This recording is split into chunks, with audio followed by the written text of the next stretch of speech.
Is it historically probable to look at the New Testament documents and be open to the miraculous showing up there?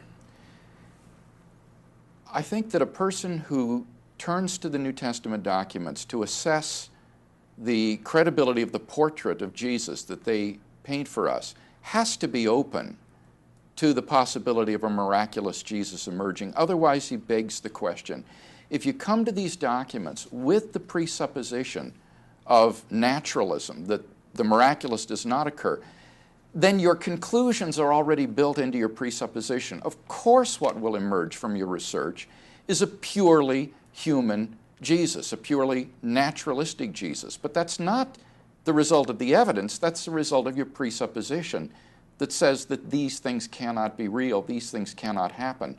So if we wanted to get at the truth about Jesus of Nazareth, it seems to me that short of a proof of atheism, we have to be open to the possibility that God has acted in the life and ministry of Jesus of Nazareth in miraculous ways, and let the evidence speak for itself. Yeah, so how would you advise a student or a person who is not a Christian looking at the New Testament and discovers there's a virgin birth, there's Jesus walking on the water, there's a resurrection from the dead? How would you tell them to approach that information? Well, methodologically, I would say that you approach these narratives with an open mind that the miraculous could have actually occurred in history, and then let the evidence speak for itself. Follow the evidence where it leads. If, for example, you have good reason to believe that these stories are of the same form as the Greco-Roman myths of divine men or supernatural figures, then you would have good reason to think that these stories are not historical. But if they break those forms, if they are not parallel to other mythological tales in ancient history, if we have good reason to believe that these are historically credible accounts, then you've got to be open to following the evidence where that leads.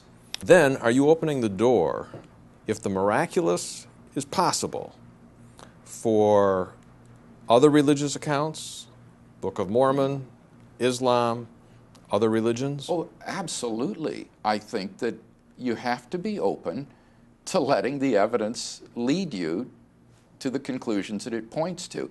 Unless, as I say, you have some prior proof of atheism or prior proof of a certain sort of deity. In the absence of some prior proof that there is no such being as described in the Gospels or the Book of Mormon or the Quran, then you've got to be willing to let the historical evidence speak for itself. That's only good methodology. That's being open-minded and not imposing a presuppositional grid upon the evidence before you look at it.